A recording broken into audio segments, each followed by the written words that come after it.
তো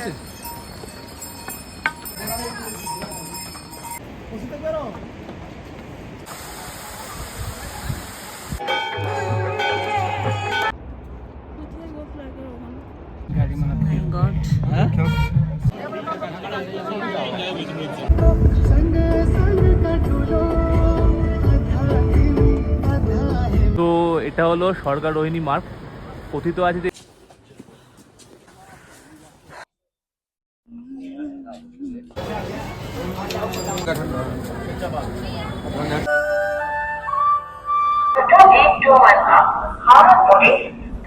Hello everyone, welcome back to my channel. Welcome to another travel series. আর আজকের destination আমাদের কিছুটা অন্য, আমাদের জন্য আউট অফ দ্য বক্স। আর এখন আমি ট্রেনে আছি। আমাদের ট্রেন হলো পূর্বা এক্সপ্রেস। ডেস্টিনেশন হলো কেদারনাথ, তুংনাথ অ্যান্ড বদ্রীনাথ। তিনটে জায়গা আমরা কভার করব। সবটা ডিপেন্ড করবে আমাদের প্ল্যান আর পরিস্থিতির ওপর, কারণ হচ্ছে সবটাই আমরা ট্রেক করে উঠবো।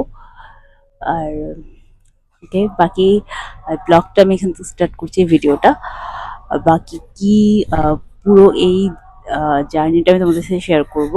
হাওড়া টু দিল্লি। তো দিল্লিতে আমার ফার্স্ট টাইম, আর অবশ্যই উত্তরাখণ্ডের ফার্স্ট টাইম। তো চলো ভিডিওটা এখান থেকে স্টার্ট করছি।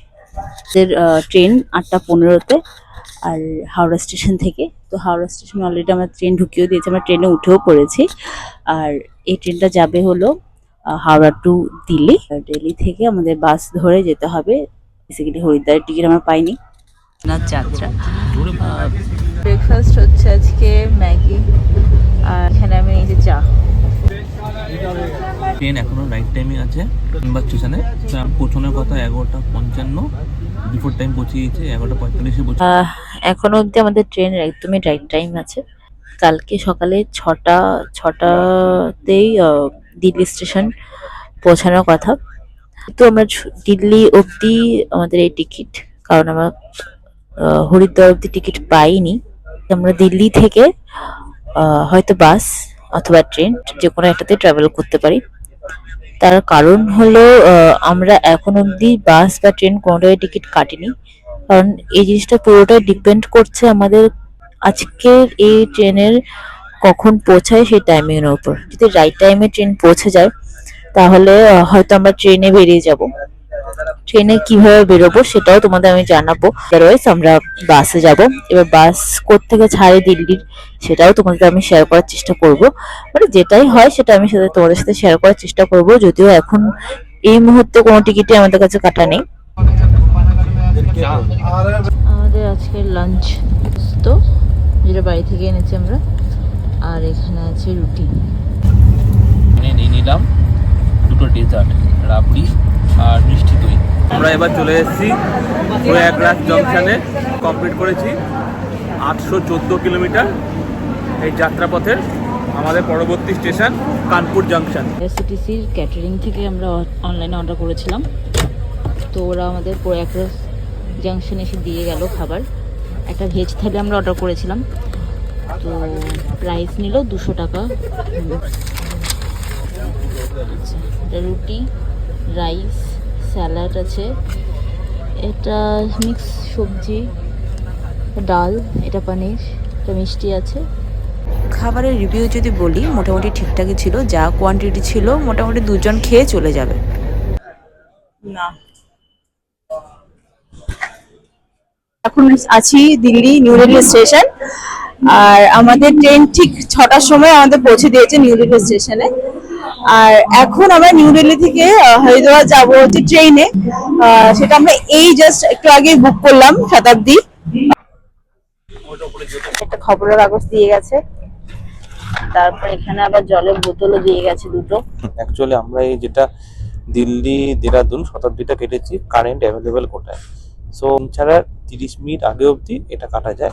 অ্যাকচুয়ালি যে চার্ট তৈরি হয় রাত 9টার সময়, চার্টটা তৈরি হয়।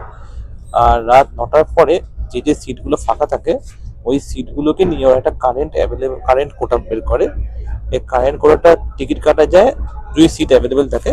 তো ওটা ট্রেন ডিপারচারে 30 মিনিটস বিফোর কাটা যায়, অবধি কাটা যায়, till 30 minutes before the train departure. So আমাদের 6:45 এর ট্রেন ছিল, তো 6:50 অবধি কাটা যেত টিকিটটা। সো আমরা অ্যারাউন্ড 6:10 নাগাদ টিকিটটা কেটেছি, যখন আমাদের পূর্বা নামালো। তারপরে আমরা এখানে চলে এলাম। এই ট্রেন আমাদের একটু বেশি পড়েছে, যেহেতু এটা ডাইনামিক ফেয়ার শতাব্দী, তো আমাদের পড়েছে পার টিকিট অ্যারাউন্ড 825 টাকা করে। আমাদের ট্রেনটা এরপরে স্টেশন গাজিয়াবাদ। আমাদের ট্রেনটা অ্যারাউন্ড 11:45 নাগাদ হরিদ্বারে পৌঁছাবে। ট্রেনে বসেই দেখতে পেলাম যেহেতু রাইট টাইমে আছে ট্রেন, তো আমরা শতাব্দীর টিকিটটা কাটলাম। যে ট্রেন কোনো কারণে লেট করতো তখন আমাদের বাসই ধরতে হতো, আর বাসের জন্য আমরা তখন যেতাম কাশ্মীরি গেটে। ওখানে বাস স্ট্যান্ড যেটা আছে সেখানে প্রচুর বাস আছে, বাসের প্রচুর অ্যাভেলেবিলিটি আছে, সেখান থেকে আমরা বাস ধরে নিতাম হরিদ্বারে। কিন্তু সেটাতে একটু হ্যাসেল হতো, সেটা হলো আমাদের ব্যাগপত্র সব নিয়ে আমাদের হয়তো যেতে হতো আবার মেট্রো স্টেশন থেকে মেট্রো করে আমাদের কাশ্মীরি গেট নামতে হতো। সেখান থেকে এবার বাস খুঁজে বাসে ওটা আমার মনে হয় একটু টাফ ছিল। যেটা আমাদের জন্য কনভিনিয়েন্ট হয়েছে এবার, সেটা হলো আমাদের এই পূর্বা দিয়েছিল 12 নম্বর প্ল্যাটফর্মে, আর শতাব্দী ছিল 16 নম্বর। তো খুব বেশি ডিস্টেন্স নয়, আমাদের জন্য খুব ইজি হয়েছে, আমরা জাস্ট প্ল্যাটফর্মটা চেঞ্জ করেছি। আর হ্যাঁ, বাস থেকে এই ট্রেনে আমাদের ট্রাভেলটা এই জন্য আরো বেশি কনভিনিয়েন্ট, কারণ 4 ঘন্টা, আই থিঙ্ক 4 সাড়ে 4 ঘন্টায় আমরা পৌঁছে যাবো হরিদ্বারে, যেটা হয়তো ট্রেনে বাসে আমাদের 5-6 ঘন্টা তো লেগেই যেত। তো এই হলো আজ এখন অব্দি আপডেট। আর আমাদের আজকের প্ল্যানটা বলি, হরিদ্বারে আমাদের হোটেল তো বুক করা আছে, তো হোটেলটাও আমরা এমন জায়গায় বুক করেছি যেটা আমাদের রেলওয়ে স্টেশন থেকে খুব কাছাকাছি হয়। কারণ কালকে সকালে যেহেতু আমরা খুব তাড়াতাড়ি বেরোবো, 3:30 পৌনে 4টে নাগাদ আমরা বেরিয়ে যাব, তো তাতে যেহেতু আমাদের খুব বেশি অসুবিধা না হয়, অনেকটা ট্রাভেল করতে না হয়, ব্যাগপত্র থাকবে, তোমাদের আমার টাইম মতো পৌঁছে যায়, হয়তো আজকে আমরা স্নানও করতে পারি গঙ্গায়। তো চলো দেখছি কি করা যায়, আজকে কতটা প্ল্যান এক্সিকিউট হয়।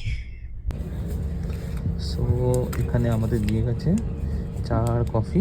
সো আদ্রিকা এখন চা আর কফি বানাচ্ছে।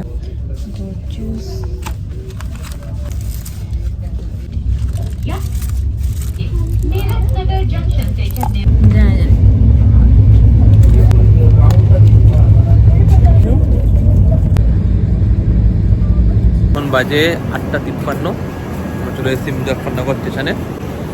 এখান থেকে আরও অলমোস্ট 2.5 ঘন্টা লাগবে।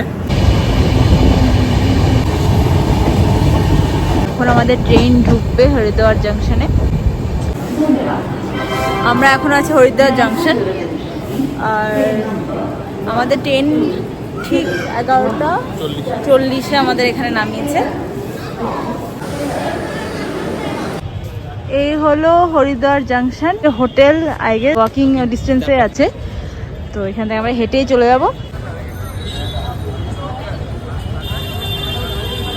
হরিদ্বার অবধি জার্নিটা আমি এখানে আজকে এন্ড করছি। এ হোক তোমার দেখতে ভালো লেগেছে। ভালো লাগলে একটা লাইক করে দিও, কমেন্ট করে দিও, and till then take care, bye by.